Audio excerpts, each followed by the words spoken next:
Hey there friends, welcome back to the channel. My name is Sohum and I'm on a mission to spread peace, love, and positivity through music. Today I'll be doing a triple reaction to our favorite Geoff Castellucci of Voice Play. The first song we'll be checking out is Ain't No Sunshine, I believe originally by Bill Withers, and then we'll follow it up with not another song, but actually a commentary from Geoff himself where he'll describe how he arranges the music for Voice Play. So that's going to be super interesting to me, and I hope to you guys as well.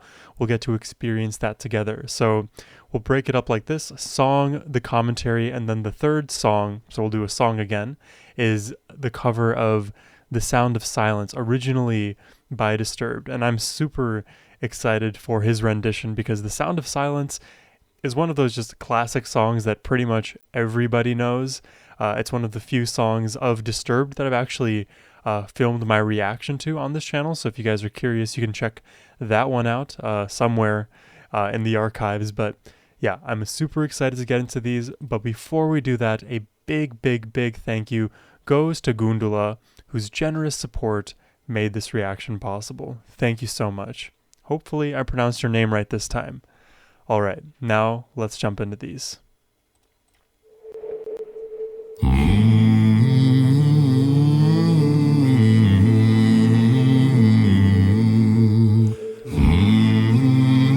Handsome Geoff. Handsome Geoff, handsome Geoff, handsome Geoff.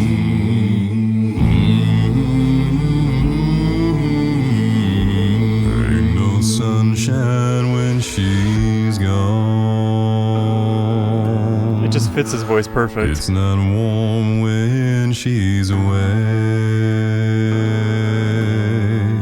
Oh. Ain't no sunshine when she's gone, and this house just ain't no home anytime she goes away. Oh, that's good. That's very good.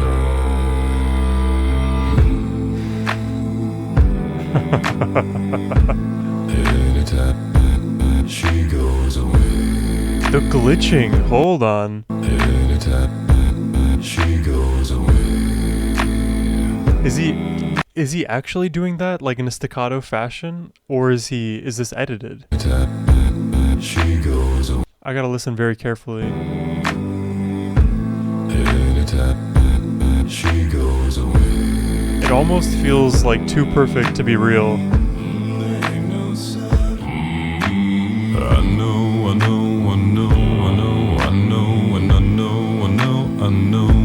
yeah. Oh, that's a swaggy delivery. I wonder this time where she's gone. We're in the higher range now. I wonder if she's gonna stay. Ain't no sunshine. Brr. Let's find that note, yeah. Wow. A1. A1 is insane. Gonna stay. Ain't no sunshine. Or A0. Oh, she's always gone too long. Anytime she goes away. Anytime.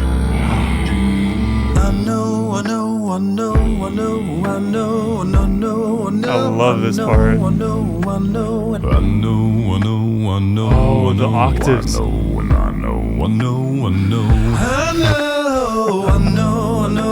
Are you serious? I know. Oh, you ought to leave a young thing alone. But ain't no sunshine when she's gone. This is absurd. I know we have 5-octave Geoff. Every day. Oh. Ain't no sunshine when she's gone. And this house just ain't no home. Anytime. This is cool. Anytime. Oh. Anytime she goes away. This is really catchy.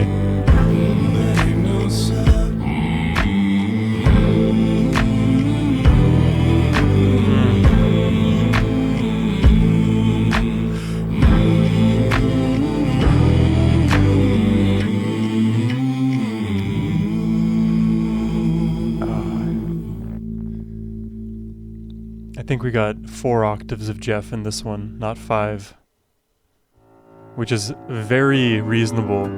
I would say having more than 3 octaves is very reasonable. This is so catchy. Goes away. Yeah, that is a super, super catchy song, and his cover is immaculate. What can you say? Geoff has this like alarming ability to make just his voice fill up the entire room. And in terms of like surrounding instrumentation, there wasn't that much more, right? Because the percussive elements we were hearing were just like thuds, right? Made physically with the environment. So there wasn't like a specific drum. There was one other instrument, right, that I'm now neglecting. Let me just go back to a section. It's like a snap, kinda. Was there another instrument here? Maybe not. Actually, maybe not. I'll try one more spot in the song. Yeah, here. There are piano chords. I think there were piano chords, and I think there's like a moment of strings. So it's not pure a cappella, but you know, that never stopped Geoff. This man is capable of anything. I'm very curious. Let's just jump into the how he arranges his music section of this reaction. Let's just go. Hey Geoff, how do you arrange music for voice play? Good question. Let's figure it out. There's actually a bunch of ways that you can arrange a song for an a cappella group. For example, you can just sit in a room with your group for a while and sing the song a bunch of times until you have a completed arrangement.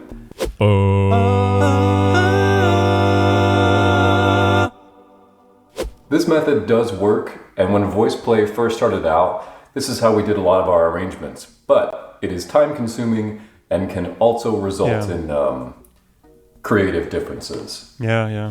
Oh yeah? Well, I do like that G7 chord, and you're a scrotum hat. Damn. Also, what I can imagine with such an approach is for the artists themselves, all in the room, getting kind of lost in the trees and losing sight of the forest. Because the details, you can argue over them infinitely. G7 chord, and you're a scrotum hat. Scrotum hat. Damn.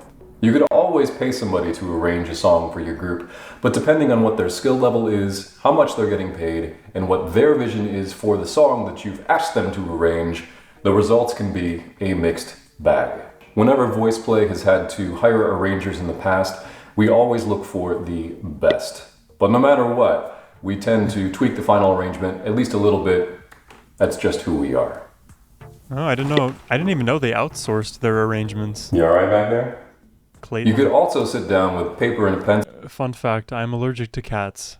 It's a sad state of affairs because I love cats and they're so soft. You alright back there? And You could also sit down with paper and a pencil and score a chart with your bare hands, but don't do that. You're not a bear. Unless, of course, you are a bear. And then enjoy that trout. The right to bear arms, like all the bear puns. So we've discovered that there are a lot of ways you can get the job done, and none of them are wrong or right, but here's how I do it. First, the tools you'll need. And this is kind of like the bare minimum setup, and you can get a lot more fancy, but if you start here, you're in a good place. So, it's like a how-to. Computer, a USB microphone, a phone, and a piece of recording software capable of MIDI. Logic, Pro Tools, Cubase, Ableton Live. All right. Don't worry if this sounds expensive or complicated, it's really not. Just stick with me here. Let's look at a song that I recently arranged, Bridge Over Troubled Water. Like a bridge over troubled water. This is like a spoiler. I haven't reacted to this yet. Honestly, finding a place to start with a song is often the hardest part, but once VoicePlay decides on a song that we're going to do, it's just a matter of setting a deadline and then getting to work. The very first thing I do is I go find the original track on iTunes or Apple Music, I buy it, download it, and throw it into Logic. Boom, done. Then I listen to the song a handful of times, and while I'm listening, I'm trying to look for places where I can add moments. What can I say about this song that the original artist didn't say? How can I add something to the body of work without being too kitchen sinky? After I've listened a handful of times and got a feel for the... Because there's like a fine balance, right, between embellishing and overcooking.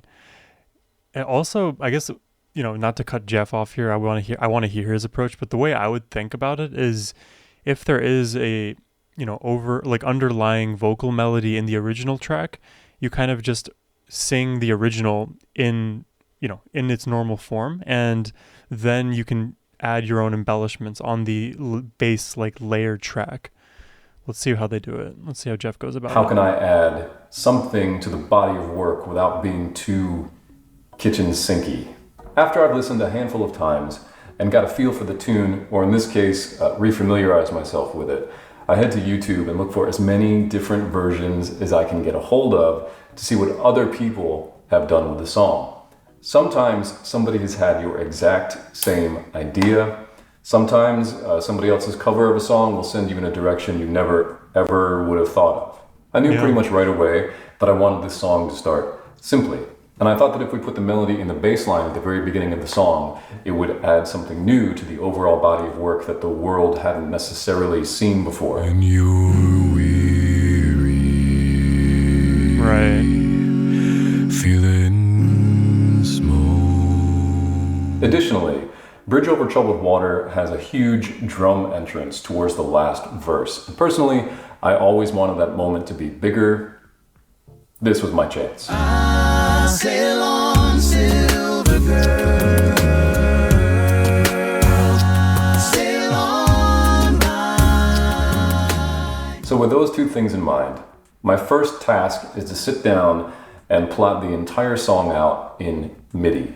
Now each audio program is going to have a different input method, but this is how it works in Logic, the program that I use. Basically, you just open up a new MIDI track. God, when I use Ableton Live for when I have the time to try to produce my own music, and for the longest time ever I was having trouble with MIDI, not because I didn't understand, you know, the notes and what I wanted to play at certain moments, but because there's these like hardware latency issues, and that basically means if you actually were to play like a triad or something on your keyboard, like your actual physical piano, and you feed that into your DAW, whatever, he's using Logic, but you can use Ableton is what I'm using. And if you play it, there's like let's say a quarter-second delay at the worst, in the worst case. And if you guys have ever played any musical instrument with delay, it is damn near impossible to do so. It really throws you off. And if you listen back in the playback, so if you replay what you played in the actual recording itself too, the MIDI track is delayed. So there's a lot of like different headaches that producers go through. That's why this video is in particular interest to me, just to see how they go about the process and any troubleshooting if it's there, things to consider, pitfalls to avoid, all that good stuff. And it's just fun to learn the process. How it works in Logic, the program that I use. Basically, you just open up a new MIDI track, command click, there you have your note, and then just option drag all the way through the song until you have the melody plotted out. You can Once the quantize all melody the is in, notes. I move on to the bass line. Once I have the melody and the bass line finished, then the fun starts. In VoicePlay we have 5 voices, so I'll give each voice part its own color so I can differentiate the parts visually in the MIDI tracks. That makes a lot of sense. Love that flow. This is what I drew in one of my previous VoicePlay Then I reactions. start filling in moments and chords, and all the while I'm doing that, I'm trying to think about what are these chords going to sound like as oohs or ahs or delays or inversions or counter melodies or just space for the vocalist, the lead vocalist, to play. I gotta hear that all again. Like as chords. And all the while I'm doing that, I'm trying to think about what are these chords going to sound like as oohs or ahs or delays or inversions or counter melodies or just space for the vocalist, the lead vocalist, to play. There are no wrong answers here, but in my experience, there are answers that are more right than others. How long does this process? Interestingly, I've heard a few artists say this exact thing. I've heard Jacob Collier say this about certain bodies of decisions that sound more right, but nothing is inherently wrong. It's just about how you phrase things. So I think Jacob Collier said that. I think also Prince said that. There's a few other really just like renowned artists of old and new. It's seemingly the consensus is that every note is viable, every chord is viable, but some are maybe more viable than others. Depends on the music you're trying to create. There are answers that are more right than others. How long does this process take? Typically, when I sit down to do just the MIDI part of the arrangement, that first part, that can take anywhere from between 6 to 8 hours if it's just a single song. Medleys take a little longer and are a little harder, but maybe that's obvious. Once I've got the song MIDI'd out, I take a break. I am a firm believer in the Don Draper way of working on something. Mad Men. No, the other Don Draper way of working on something. What? I find that after I've worked on something for a long time and really focused on it, once I take a break, my brain will keep spinning away and keep working on it, and I'll have some of my best ideas when I am in the worst places. You ready to settle this like men, Kath? Sure. Say hello to Abby and Tim. That's his great wife, idea. right? Which is why it's always important to have your phone with you, to record your ideas into your voice memos app or something like that. And Yeah, I do the same thing. Also, this video is like remarkably funny. Also, one thing I was going to say here, I got to go back now just to hear him say it to refresh my memory. my brain Oh, yeah, about like the way you can arrive at new ideas and taking these breaks. I heard this interesting study where basically if you are in a mode of studying and you're trying to learn a difficult concept or you're working in a creative headspace, all you need to do, now this is whatever I heard, right? So it could even be a game of telephone that we're playing and I got it wrong, but hear me out. So all you need to do is if you're studying, let's say like for me, if I'm practicing piano, learning the Dorian mode, and I spend a couple minutes, maybe 15 minutes working on it, and then take a break. Take like a 15-second break where I just close my eyes, take deep breaths, just relax, let it kind of sink into my body. And I don't know if that like engages more neuroplasticity in your brain or helps you imprint it, or the break helps you like kind of compartmentalize certain pieces of knowledge that you did learn. But yeah, even those like micro breaks during a study session, during like a work, a creative process session, can be fruitful. Now, it is absolutely the case that if you took multiple days apart from the thing, you can look at your project with a fresh set of eyes. Oftentimes, like the best lyrics I've ever come up with were like 2 months after I tried writing a song, and then I woke up one random Saturday and thought, wow, that would be an amazing lyric. Write it in there, and it's gold. Anyways, enough of Sohum talking. Let's hear more of Geoff. which is why it's always important to have your phone with you, to record your ideas into your voice memos app or something like that, and never marry an Italian. Once I have all my ideas down in MIDI, I actually sing every single part, even the tenor lines. What I actually do is I sing them down the octave and then I pitch them up, because honestly I just don't sound that good singing in Earl's World. It's at this point, once I've actually sung in all the parts and I have a rough mix together, that I can actually hear with my ears what I've only been hearing in my head this whole time. And sometimes the arrangement is perfect just the way it is, but more often than not, I have to do some edits and re-sing a couple things, because some of the places where I thought was going to be great ended up being turds. Happens. So once I've edited and made changes and gotten a rough demo together, I will do what is probably my least favorite part of this whole process, but definitely the most helpful, and that is sending the demo out to the other 4 guys so they can listen to it and then tell me how much I suck. Hey, what's up, man? Hey, what's until they Ellie. tell you how much you suck. Is he gonna hang up? Seriously though, No. this part of the process might be the most important.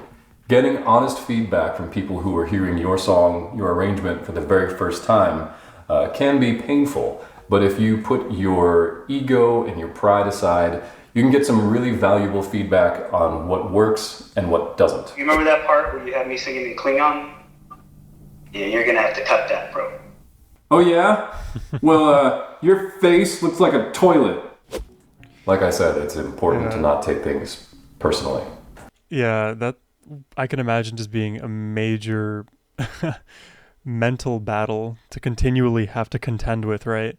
Because you spent so much time and effort on your baby, and people are, for lack of a better term, shitting on it. If you're with a healthy group of people, they're gonna give you the constructive version of that. It's just it's still very, like, you're putting yourself in a very vulnerable position, because now it's like your art and it's being critiqued, and art in itself is very subjective, right? But now an outsider's lens makes it somehow more objective, and it, like, there's this inherent contradiction with what you feel like they're able to say with the knowledge that they have versus like what you know about yourself and the art you're trying to create.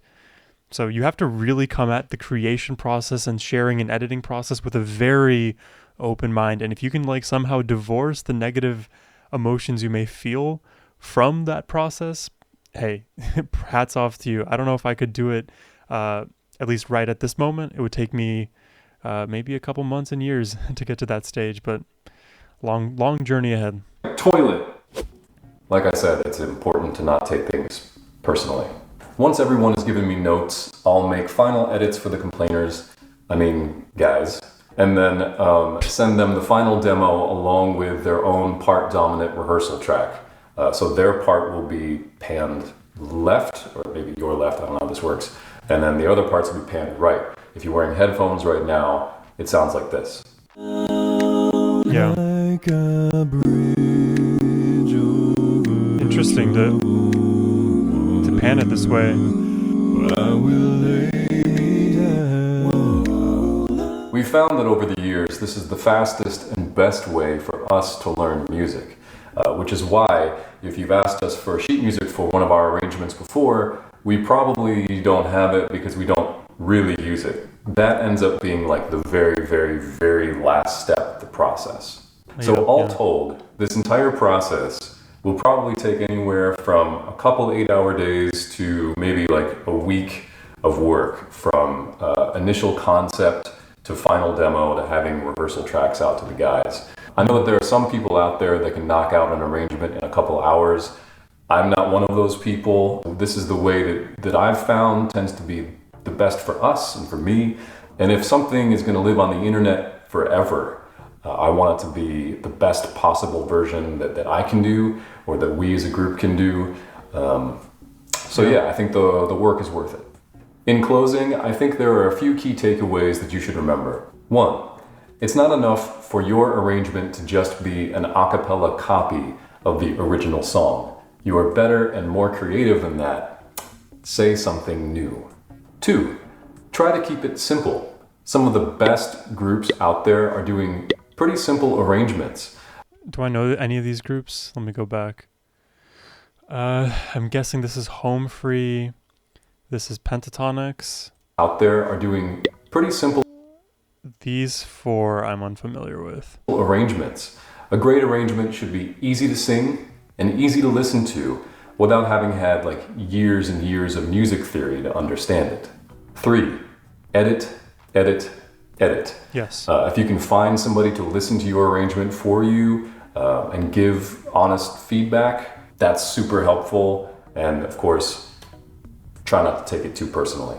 4, arrange for the voices that you have in your group, not the voices that you wish you had in your group. For example, if your tenor doesn't like singing high...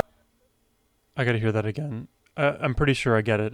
I need to hear Geoff say it again. Arrange for the voices that you have in your group, not the voices that you wish you had in your group. Yeah, like play to the strengths, right, of the members that you have. You don't have to like do the craziest thing ever just to like increase shock value abroad. If you can make what you have pop, that will be more than enough for people to enjoy it. For example, if your tenor doesn't like singing high F sharps or singing in Klingon, maybe make a different choice. So that's it. Thanks for watching. As always, if you guys have comments or questions, look at all the fur on his shirt here. Please drop them below, and I'll see you next time. Now, is it fur or is it hair?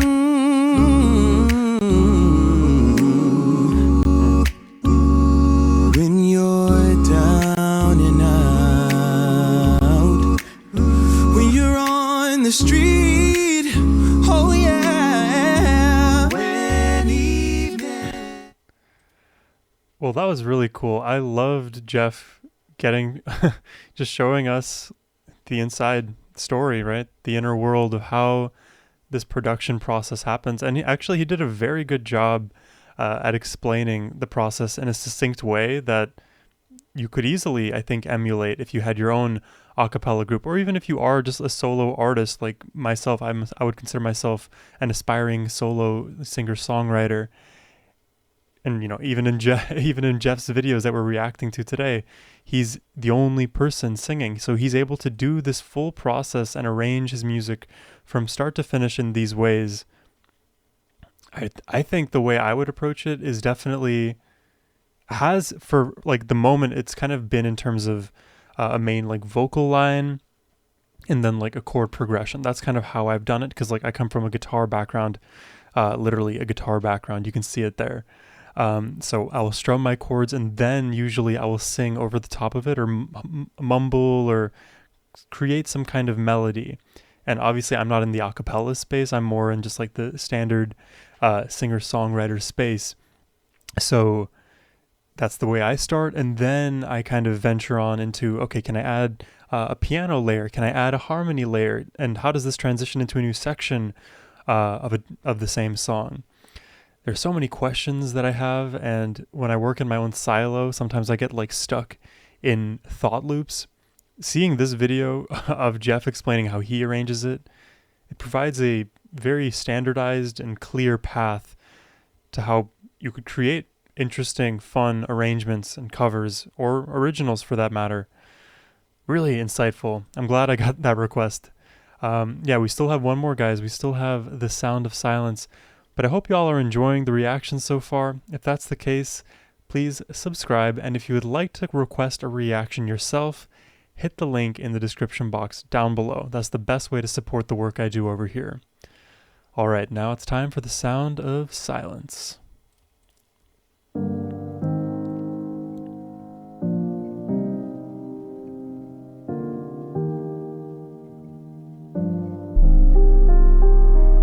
Oh my God, that rumbling like actually scared me.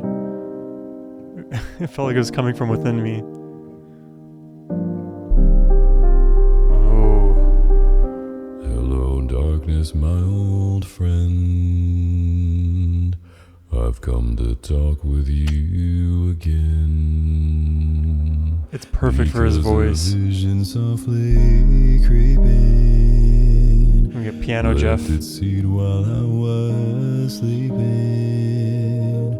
and the vision that was planted in my brain still remains within the sound of silence. I love that he chose the low note there. These chords do feel different from the original. In restless dreams I walked alone, narrow streets of cobblestone. Oh. Neath the halo of a street lamp, I turned my collar to the cold and damp, when my eyes were stabbed by the flash of a neon light. Oh, it's beautiful. Split the night and touch the sound. Did you see the color change? And in the naked light I saw 10,000 people, maybe more. Wow. People talking without still, it's so reserved. People hearing without listening. Ooh, the little oscillation. Writing songs that voices never share. Oh, wow. No one dares. I love this addition of the harmonies. Of silence.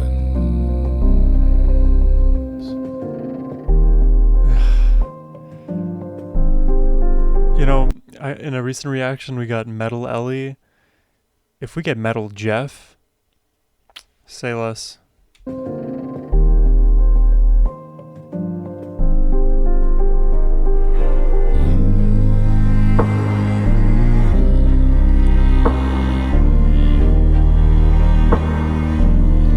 Fools said how you do not know. Silence like a cancer grows. Hear my words that I might teach you.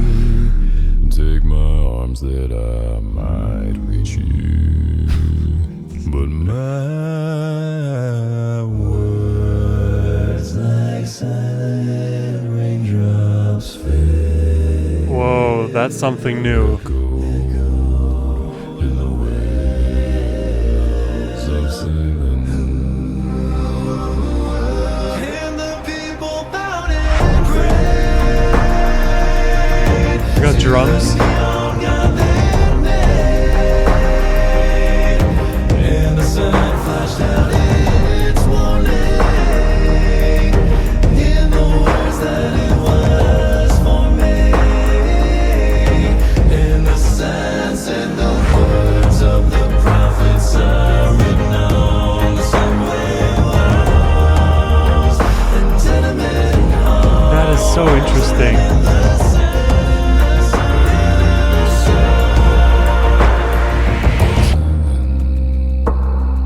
Wow. He's just leaning into himself. This is just a Geoff performance.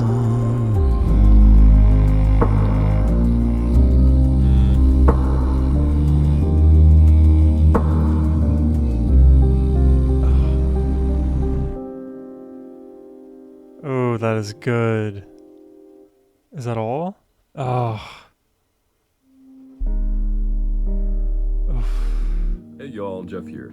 Thank you so much for watching. I really hope you enjoyed the video. This video was made possible by awesome people just like you, and of course everyone over at Patreon, but especially Huldra Draco, Sarah O, Laura Mueller, Patricia Schumann, Debbie Goodling, Emily Zabst, DeGeneral Harris, Carl and Melanie Thomas, Asa M. Lagnestall and Dorothy Brune, and Debs Badger. I appreciate all of you, and I'll see you next time. Oh, it's a gorgeous arrangement. It really seems like Geoff took his own advice to put that one together, because that piece of advice he gave, right? Make whatever you add to the original cover or to the original song something new. Make it your own. It is art, right? But art is derivative on previous art mostly. A lot of what stems our creativity is past creativity, and it's totally fine to, adopt from the past, adopt from potentially people in the present as well, so long as you're giving credit, right? Credit where credit is due, and make it something unique, make it your own.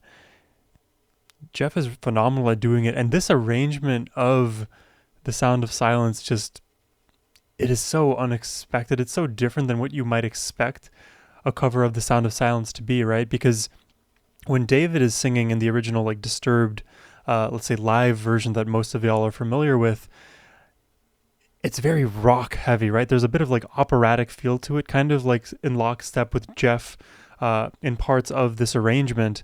But in the original, David is going for these kind of very rock heavy choruses where there's a lot of grit you're squeezing.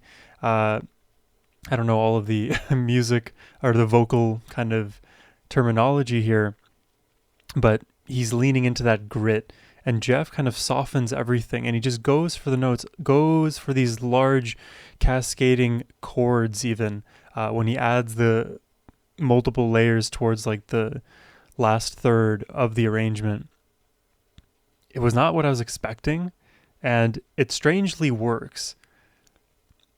It is strange that it works, and I guess I can never like rid David's voice from the original track. So like as I'm hearing Geoff go for his rendition, I'm hearing David in the background. It's almost like impossible for me to divorce the original Sound of Silence from David's voice. So hearing Geoff do this rendition, I'm like almost like adding an invisible layer onto this mix. But I love the simplicity with which he like started this one out too, right? Just the cold open with the piano chords, some of which don't sound very typical to the original song, and we definitely had unique voicings in the middle that I don't recall hearing in the original track. The original Disturbed song, the chord progression is very stable, it is very standard, and it works. You know, you have big power chords, you have a huge band and an anthem being sung. This is almost like a more intricate version of that, obviously with more of an emphasis on bass and the mids, if you will. This is cool. Let me know in the comments if you enjoyed this format of doing a song and then maybe like a documentary in the middle and then another song to bookend it. But this was fun for me. I hope you all enjoyed the reaction today. Subscribe, and if you'd like to, again, request a reaction yourself, hit the link down below. And as always, my friends, have a wonderful rest of your day. Take care and peace.